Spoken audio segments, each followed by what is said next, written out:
तो स्टूडेंट्स, आज हम अपना थर्ड चैप्टर पढ़ेंगे, फाइबर टू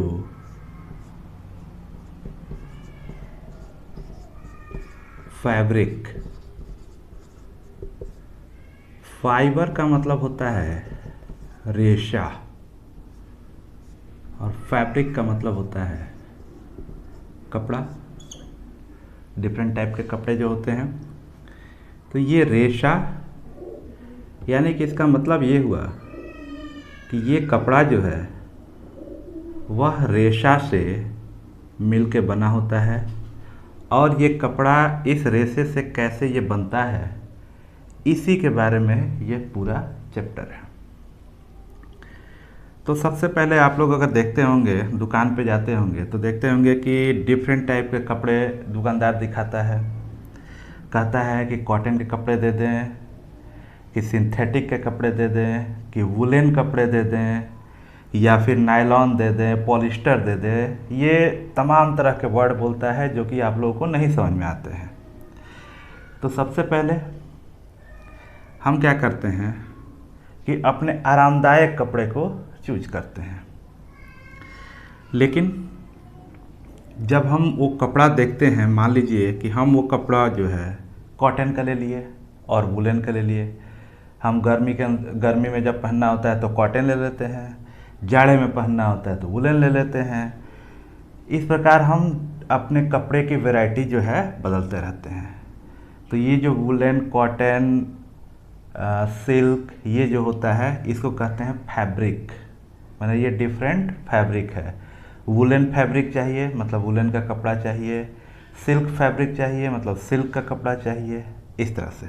अब ये कपड़े बनते कैसे हैं, तो सबसे पहले हम जानेंगे फाइबर के बारे में।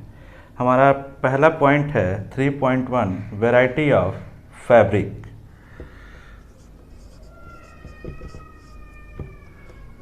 Variety of fabric. Variety of fabric का मतलब वही है कि कॉटन, सिल्क, वुलन, ये वैरायटी ऑफ फैब्रिक है, मतलब कपड़ों के प्रकार हैं। अब इसको ऐसे समझेंगे, मान लीजिए कि ये कपड़ा बनता कैसे है, इसी को समझना है। तो सबसे पहले यह एक कपड़ा आप लोगों को एक टुकड़ा कहीं से ले लेना है। दर्जी की दुकान पे जाइए, नहीं तो घर में कोई टुकड़ा फटा पुराना कोई कपड़ा पड़ा हो उसका एक टुकड़ा काट लीजिए।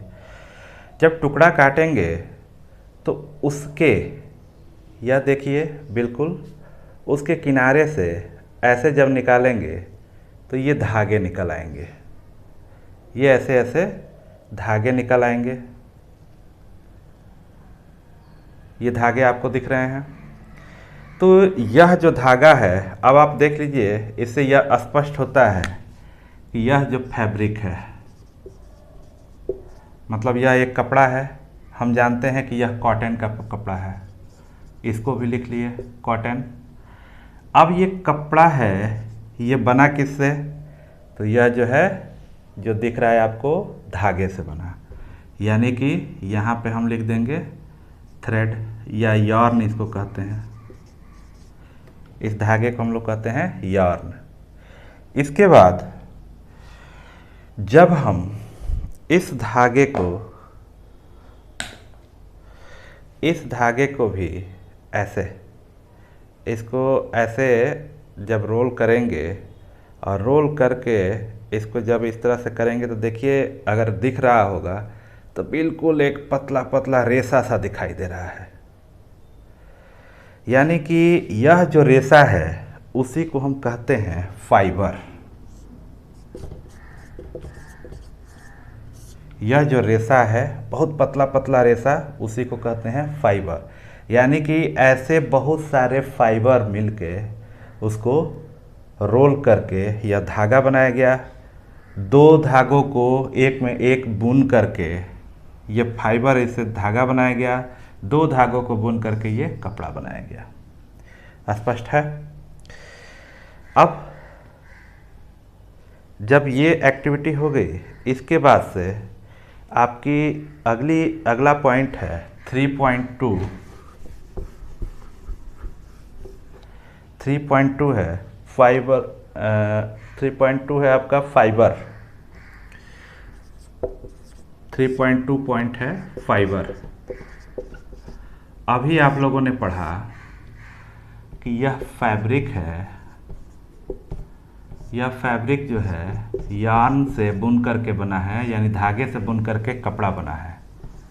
समझने के लिए यहाँ लिख लीजिए धागा, ये लिख लीजिए कपड़ा। अब यह जो है फाइबर से बना, यानी कि रेशा से बना। लेकिन ये फाइबर कहाँ से आया? तो यह फाइबर दो प्रकार का होता है। एक होता है नेचुरल यानी प्राकृतिक, जो प्रकृति द्वारा हमें मिलता है, और दूसरा होता है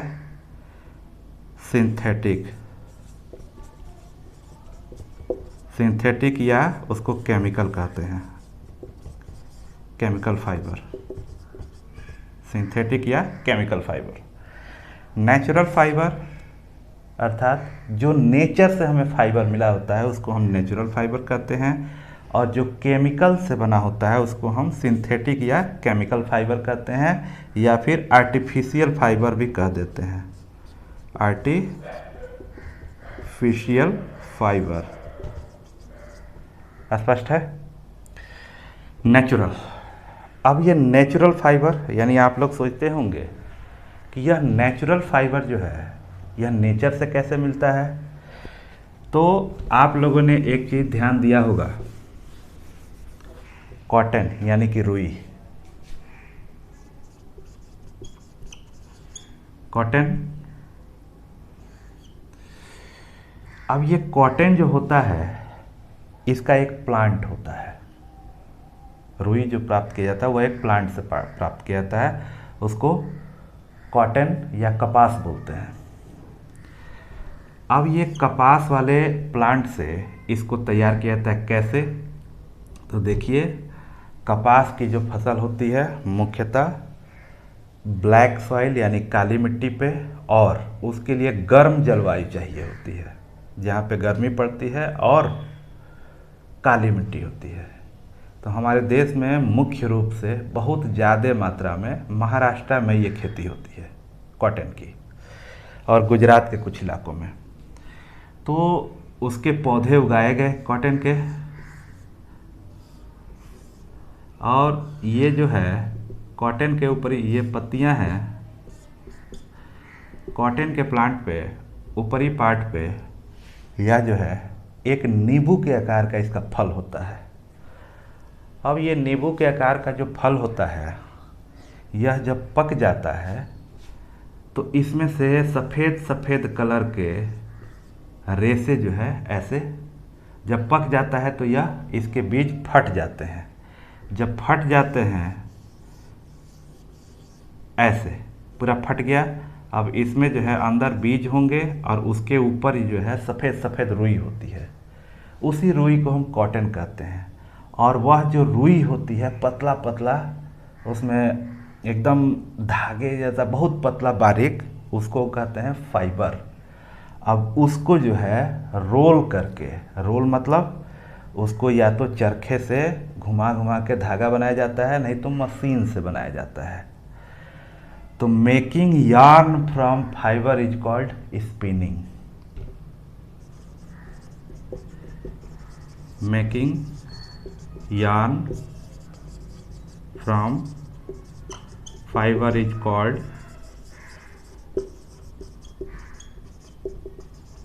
स्पिनिंग। स्पिनिंग मतलब होता है घुमाना किसी चीज़ को। अगर मान लो जैसे पहले ज़माने में तकली होती थी, लेकिन चरखा आप लोग समझते हो, तो चरखे द्वारा जब घुमाया जाता था और एक साइड से रुई के कॉटन के बॉल लगाए जाते थे, मतलब कॉटन का इतना बड़ा बड़ा टुकड़ा, और जब उसको घुमाया जाता था तो वह जो है उसको घूम घूम के धागे में बनाती जाती थी धागा। तो इसी तरह इसका परिभाषा दिया गया डेफिनेशन कि धागा बनाना किसी फाइबर से, ठीक है, फाइबर से धागा बनाना वह किसके द्वारा होता है? स्पिनिंग के द्वारा। तो स्पिनिंग वह प्रोसेस है जिससे किसी फाइबर से यार्न मतलब धागा बनाया जाता है। इसके बाद एक और प्लांट है जिसको हम कहते हैं जूट। ये तो हो गया कॉटन प्लांट से हमें फाइबर मिलता है। एक हो गया जूट। जूट को हम लोग अपने लैंग्वेज में, हिंदी में इसे पटसन बोलते हैं और हम लोग अपने भाषा में इसे पटुआ बोलते हैं। इसी समय रेनी सीजन में इसकी खेती की जाती है, जो हमारे मक्के के साथ इसको बोया जाता है। बहुत सारे खेतों में ये बोया गया होगा। जब ये फसल तैयार होती है तब इसको हम काट करके, और इसका जो फसल का ऊपरी छिलका होता है, ये मान लो डंडी है, इसको हम काट लिए और इसके ऊपर जो छिलका होता है इसका, इस पूरे डंडी को ले जाके हम किसी पानी में कहीं पे गड्ढे में डुबो देते हैं। उसको 10-15 दिन रखते हैं सड़ने के लिए।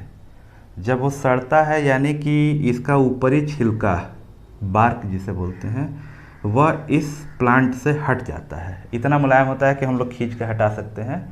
तब हम उसको पानी से निकालते हैं और हाथों से खींच के और उसको निकाल के हम, वह जो फाइबर होता है यानी कि वो पटुआ तैयार होता है। और पटुआ का एक एक धागा रहता है, उसको एक में हम लोग भी अपने हाथों से ही मिला के रस्सी बना लेते हैं। नहीं तो जूट के जो बोरे आते हैं, बोरा बनता है, कैरी बैग बनता है, हम लोग का फुट मैट बनता है, बहुत सारे उपयोग होते हैं। तो इस तरह से नेचुरल फाइबर जो है प्लांट द्वारा हमें दो पौधों से मिलते हैं। एक तो कॉटन प्लांट से और एक जूट से। यह जो है, यह प्लांट के दो टाइप से, जैसे कि एक कॉटन से एक जूट से हमें नेचुरल फाइबर मिल गया। इसके अलावा कोकोनट से भी मिलता है। कोकोनट का जो ऊपरी सिरा होता है जिसमें काफ़ी रेशे निकले होते हैं, फाइबर होता है, उसको निकाल के नारियल की रस्सी वगैरह बनाई जाती है। इसके अलावा नेचुरल फाइबर में हमें कुछ फाइबर हमें जानवरों से मिलते हैं, जैसे भेड़ से, शीप से हमें बाल उसके मिलते हैं और उस बाल को एक में बुन करके हम लोग ऊन तैयार करते हैं। उसके बाद रेशम, जो सिल्क होता है, वह रेशम के कीड़े से बनता है। तो इस प्रकार वह जो है कुछ नेचुरल फाइबर हमें एनिमल से भी मिलते हैं। ये एनिमल फाइबर होते हैं जिसमें वुल और सिल्क, ये दो होते हैं। अब इसके बाद नेक्स्ट पॉइंट पे चलेंगे। नेक्स्ट पॉइंट है 3.3 और वह पॉइंट है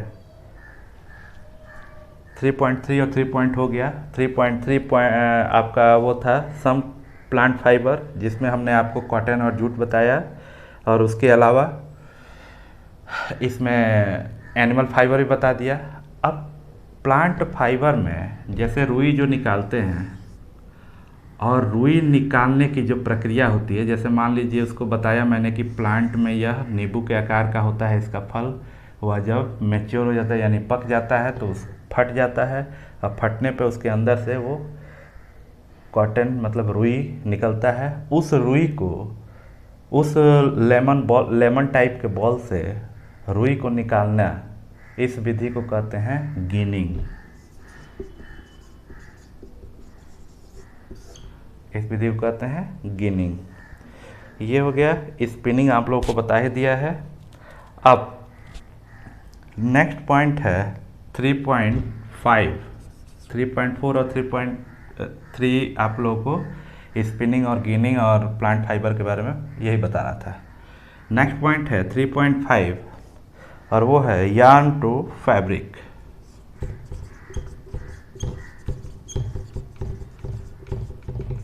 अब आप लोगों को दो चीज़ें मालूम हो गई कि रेशा कैसे आता है। अब रेशा जब आ गया तो उसका धागा बनता है रोल करके, जिसको स्पिनिंग बोलते हैं। स्पिनिंग से जब धागा बन गया तो अब उससे कपड़ा कैसे बनता है। तो आप लोग कभी टेलीविज़न वगैरह में या ऐसे देखे होंगे तो एक हैंडलूम होता है और मशीन से भी काम होता है। तो क्या होता है कि कुछ धागों को ऐसे पैरेलल बांधा जाता है और कुछ धागों को इधर से, एक इधर से मशीन होती है और एक ये मशीन होती है, इसके द्वारा कुछ धागों को ऐसे पैरेलल बांधा जाता है और इसी में उस मशीन को आगे पीछे करके इसकी बुनाई कर दी जाती है।